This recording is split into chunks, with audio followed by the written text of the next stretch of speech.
Hello everyone, and welcome back to my channel. My name is Cheese, and today we are going to be reading The Villains Barista by Cherraim. This will be Chapter 12 and Episode 12 of the Podficcer's Baton group. If you are just popping in and have no idea what this is a collaboration with a couple other Podficcers to make a sort of Baton race style of videos. The previous chapter was Chapter 11 and it was read by Plant. And the next chapter will be Chapter 13, and that will be read by Loveless, so look out for that. The summary for this chapter is, guess who's back?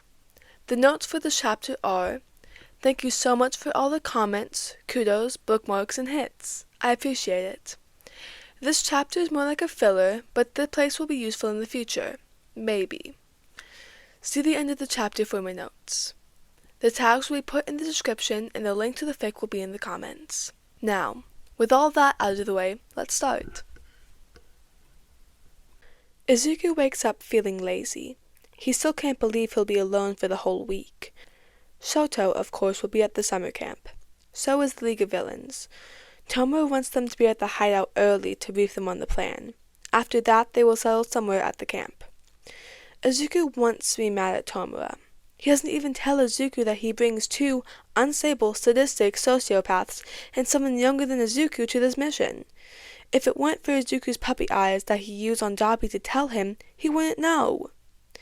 And everyone said he shouldn't be there. Come on! Izuku's literally with them all the time. He always said no, but the villains still brought him with them. Why is this time different? Afraid Izuku would get lost in the forest? Well, actually, he probably would. Izuku sighs into the comforter. He doesn't want to get up yet, so he snuggles into the warm body. An arm throws over his side and pulls him closer. The other hand is on Izuku's head, tucking his hair and scratching his scalp gently. If he were a cat, he would purr at the sensation. Izuku breathes in the fresh, kind of fruity cologne. It makes him immediately think of a successful businessman with power and money. Literally an expensive scent, and he loves it. Izuku nuzzles and leans in more. Wait. Body? Hand? Men's cologne? Isn't he alone right now? His body goes still, but the person next to him doesn't seem to notice. Calm down, Izuku. Okay, it can't be Shoto. Dabi isn't here. The whole league isn't here. Sane is on the other side of the country. Reaper? The shadow duo? No idea where they are, but definitely not here. Izuku slowly opens his eyes. He carefully glances up to see those pretty ruby red eyes staring back at him fondly. Good morning, Bunny. Mind-Heist greets and boops him on the nose. What does Izuku do? He squeaks, jumps back, and falls out of bed. Tetsuya peers down at his boy, who stares at him with his adorable, shining, bright green eyes. They look at each other for a moment before Izuku blushes, turns around, and dashes inside the bathroom. He chuckles at that. Bunny is really a cute nickname that fits perfectly with the boy. Tetsuya lays back on the mattress to wait for Izuku to come out. He thinks back to last year when they first met. He doesn't know if he or Izuku is the lucky one. He remembered he caught a glimpse of a rooftop in the boy's mind when he used his quirk. Honestly, he thinks it's a good choice to kidnap the little bunny. Can it even be called kidnapping if you make someone's life better? Look where he is. The best barista, the famous analyst, a charming kid who captivated all of the villains' hearts by just smiling and talking with them. He doesn't need to kidnap Izuku that day, but it's the best decision he's ever made. Since he never did anything with his boy except throw him all the money and send him everything that he saw in America, today he plans to go out and do something that dad and son would do. Wait. He's only 10 years older than Izuku. They could be brothers. Actually, brother sounds a lot better. He isn't that old to become a dad. Tetsuya looks up from his phone to see Izuku poke his head through the door. He's wearing the hoodie that he prepared for him. It's an even more limited All Might hoodie, which they produced only 5 around the whole world. He managed to win it at an auction yesterday. Izuku looked so cute in the oversized hoodie, matching it with the pair of leggings and the Nike Air Jordan 1 High original sneakers. Ah, he loves spoiling his little bunny. Is this what parents feel like? He wouldn't stop admiring his kid if not for Izuku to suddenly pounce on him. He yelps. Then there's a kid in his arm hugging him tightly. "Miss you," he mumbles into his clothes. Tetsuya really wants to cry at how adorable he is. He pats the boy's back adorningly. "Aw, I miss you too." He thinks that cuddling all day doesn't sound bad. He won't leave again anyway, but taking Izuku on a trip is more fun. "Why am I wearing this today? Are you going to take me out somewhere?" Izuku asks excitedly. It's the first time that he goes out and is not involved in a villain activity. Tetsuya smiles. "Of course. Now let's go. We're going to have some fun today." Not waiting for Izuku to get up, he carries the boy in his arms and walks out of the room. Before they leave, Izuku quickly makes them some drinks first. He made iced caramel macchiato for Mind Heist and iced vanilla latte for himself. He knows his real name, of course, but he chooses to call him by his villain name instead. The word Mind Heist has a meaning to it. It's the name that led him to where he is now. Izuku will cherish the name forever. He follows Mind Heist eagerly into his red Lamborghini. He doesn't wear a suit today. He wears a gray turtleneck matching with black pants and a soft, red, long coat. And would you look at that? His car is the same shade as his hair. Is the villain showing off how rich he is? Izuku already screams internally in the closet room when he sees the hoodie a minute ago. He sees the news, but who would have thought that his kind of dad is the one who won? With how fast the car is, they arrive at the destination pretty quickly. He gets out of the car to see that they're in the private parking lot in the airport. Izuku follows Mind Heist along the corridor and finally they reach the hangar. The villain walks inside and straight to the thing in the middle of the room with pride. Izuku stares at it with astonishment. "You owned a private jet? Just exactly how rich is he?" Izuku quickly goes in. To observe the jet he wouldn't have thought one day he'd be able to see with his own eyes. The pilot who's standing at the front smiles at him. He doesn't have a sign of a mutant quirk, but his eyes look like some kind of predator's eyes. Izuku is not a professional at animals, so he has no idea what quirk he has. "My quirk is called Eagle Eyes," he answers before turning around and goes back to the cockpit. Did Izuku just mumble again? Your mumbling habit is cute, Bunny. Come on. Let's head inside so Hiruto can finish his shift early. Mind Heist leads him in. He takes sight of the very modern and luxurious interior design. A marble floor, a large brown leather couch to the side with a table in the middle. There's a TV at the other side and he assumes there's a small kitchen and a restroom at the back. They settle comfortably on the couch. Let's just say that Izuku never takes his eyes off the window. They fly past the city and it doesn't take long to be above the beautiful ocean. He can see Eye Island in the distance, but Hiruto, the pilot, flew to the right of the artificial moving island instead. Izuku sees another island. It's massive. The island is isolated from the land. Looks like the only way to travel here is by air support, or maybe by boats. The jet landed on an apron next to the beach. He follows Mind Heist and immediately knows what this place is. This is where the rich hang out. There's boats and yachts parking around the island, people having diamonds or gold accessories walking or laying on the beach. There's a bar, a food stall which only sells the expensive food Izuku saw on the internet. There's lobster, king's oysters, and is that a bluefish tuna? Mind Heist smiles and ruffles his hair.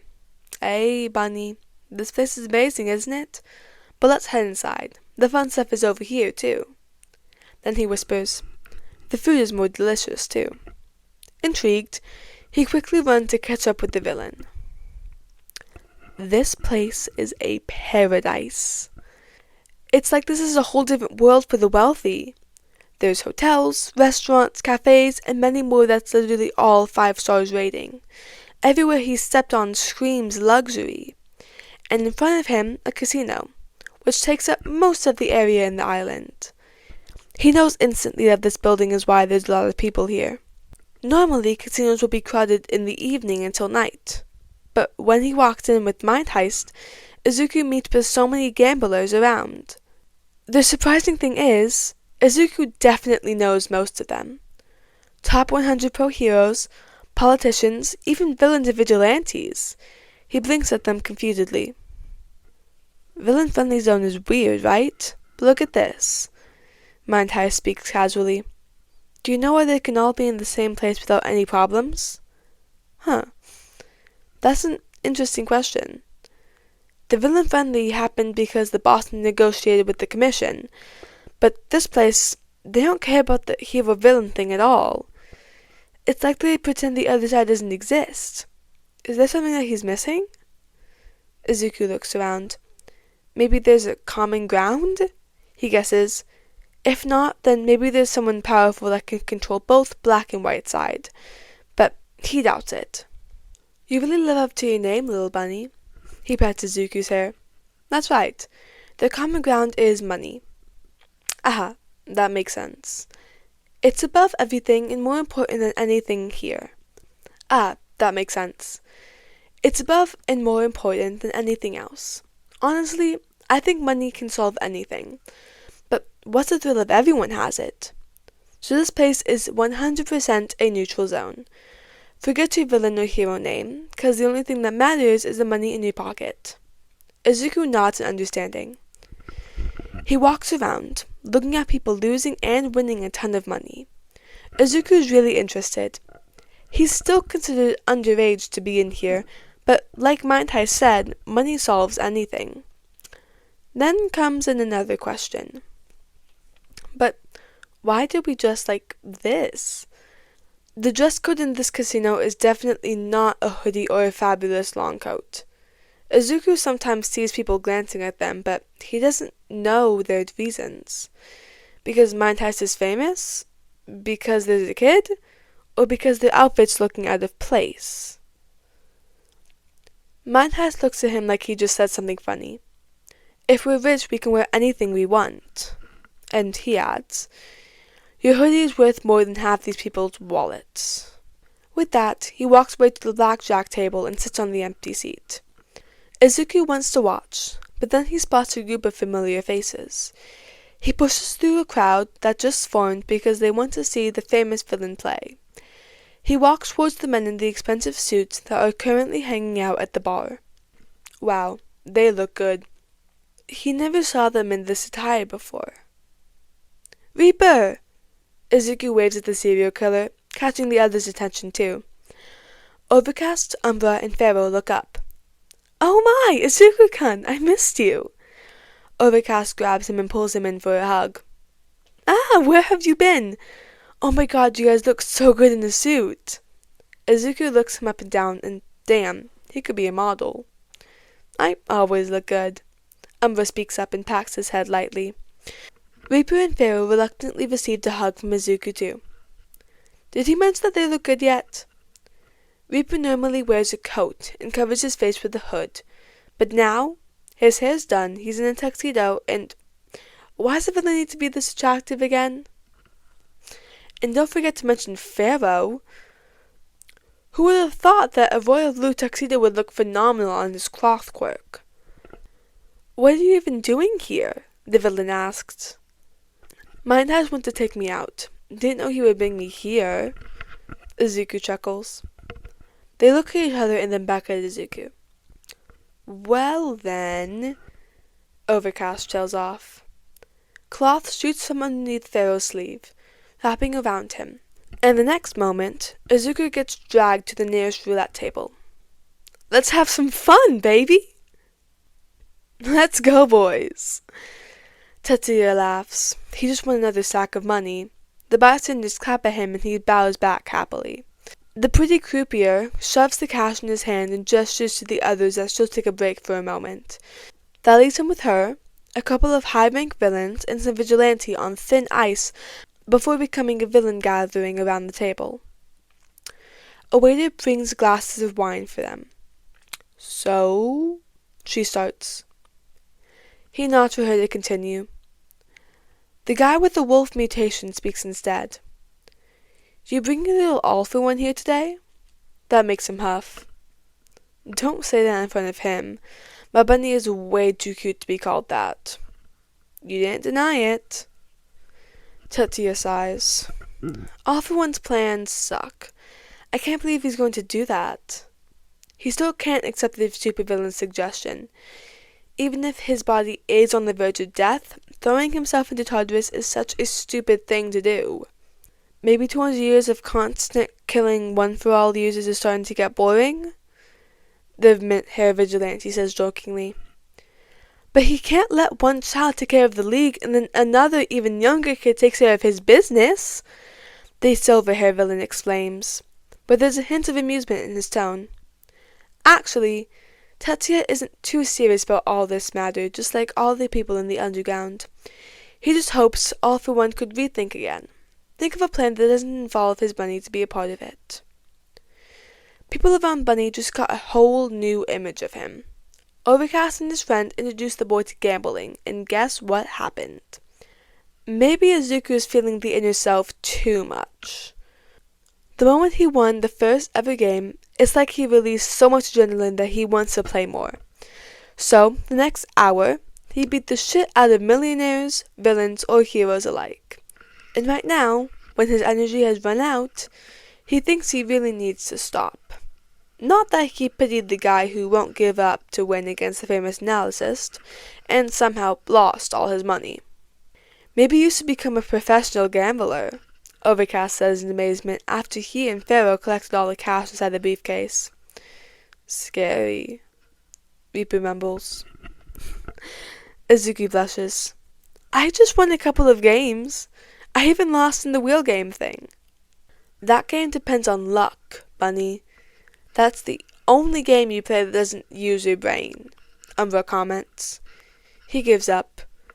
People wouldn't stop staring at him with wide eyes, shaking hands, and empty wallets. It isn't his fault they lost. My bunny, look at you. You wiped all the cash. Mind Heist appears out of nowhere and tugs him from behind. Do you guys even need all of these? Overcast grumbles. He and the boys are both carrying Mind Heist and his money, which is like 10 briefcases. Come on now, I'll pay for our lunch. Put the things in my jet. Hiruto is waiting there. With the promise of free expensive food, the villain gang practically rushed to the exit. Mind Heist then beckons him to follow. They get outside and walk straight to the most expensive restaurant on the island. The 6 of them enjoy the freshness of the seafood. They talk a lot, actually. Izuku doesn't see them for a while, so is Mind Heist.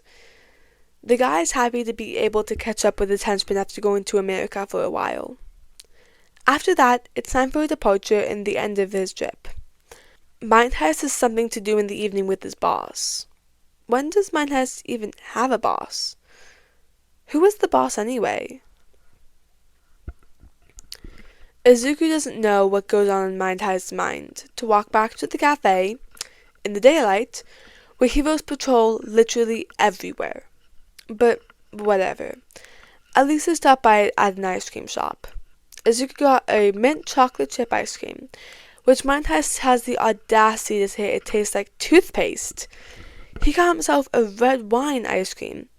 Isn't it enough alcohol for today? They walk along the pavement and enjoy the peaceful atmosphere. They pass the night eye agency, where he sees the man looking at them briefly. Not wanting to risk anything, he drags away Mind Heist to walk quicker. Does he want to get caught or something? Wanting to get away as fast as possible, he doesn't see a figure running toward him. He jumps back, but doesn't fall down like the one who collided with him.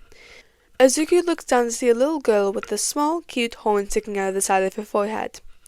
She has light blue hair and big red eyes.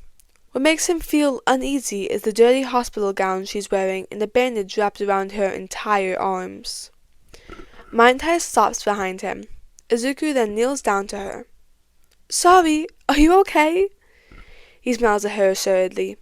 He tries to hold her hand to bring her up, but she flinched away from him. He is about to ask for help from Mind Heist when he hears footsteps coming from the alleyway where the girl ran from. Sorry for my daughter. She's been naughty today. Izuku looks up. Oh, what's his name again? Overhaul, his mind supplied. Come on now, Eri. Don't bother him too much. Overhaul says to the girl, Eri, but her eyes widen and stiffen up instantly. Izuku carefully lifts his hand and places it over her head gently. He's about to move when she grabs her hoodie and whispers, But please, don't go. Damn it. What's he supposed to do now? Well, he can't do anything. But what about Mind Heist? Does Overhaul know him? He feels a hand landed on his head and ruffles it. Mind Heist walks past him and stands before the accuser. Probably the most convenient quirk activation Izuku's ever seen. The villain mastermind makes eye contact with the Shirahizaki leader immediately. Izuku lets out a sigh and smiles down at the now confused girl. It's okay now. What? Eri asked him uncertainly. Mind Heist can't interact with them at the moment. Izuku hopes he can get out by himself. He lifts Eri up in his arms. She hangs on to him and leans in unsuredly. At least she doesn't seem tense. You won't be seeing the bird guy for a while. Maybe forever. Who knows? He can see a little bit of hope in her big round eyes. Izuku nods at him. Now, do you want ice cream? What a cool quirk you got there, Shirahizaki Kai. And that is the fic. The endnotes are, Hello there, Eri-chan. We meet you earlier than canon. Did you forget my overseas yet? Mind Heist's name revealed. His name is Tetsuya. More explanation for Mind Heist's quirk. It's not brainwashing like Shinzo. He's just able to enter someone's mind. Like, you want to buy an apple, Izuku uses his quirk on you to read what's on your mind. And he can change what's in your head to be you want to buy a banana instead. Is that understandable? Lol.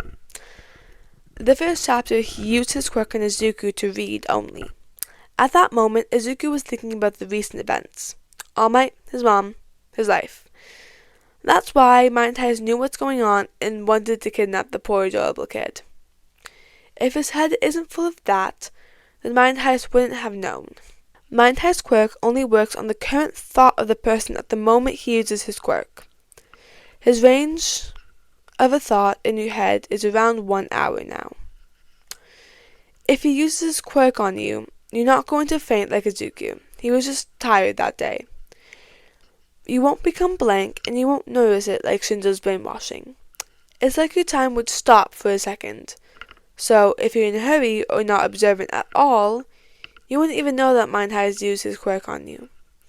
Quirk's activation requires eye contact. I want dad and son moments before Kamino arc, lol. I think it's pretty obvious he will get kidnapped, so I'm still thinking what to do with that explosive blonde boy. While I know he's a shit, my fic only mentioned him like twice. XD. I didn't even write the sludge scene. So I'm trying to find the suitable outcome to write. And yes, Izuku doesn't go to summer camp. Next chapter. Traumatized child gets to have a happy day. And that is it. As always, I apologize for any mistakes or errors. I tried to fix the grammar as much as possible, but there's a couple parts that were probably meh. Anyway, thank you so much for watching this, and make sure to follow along to the rest of the chapters. See ya!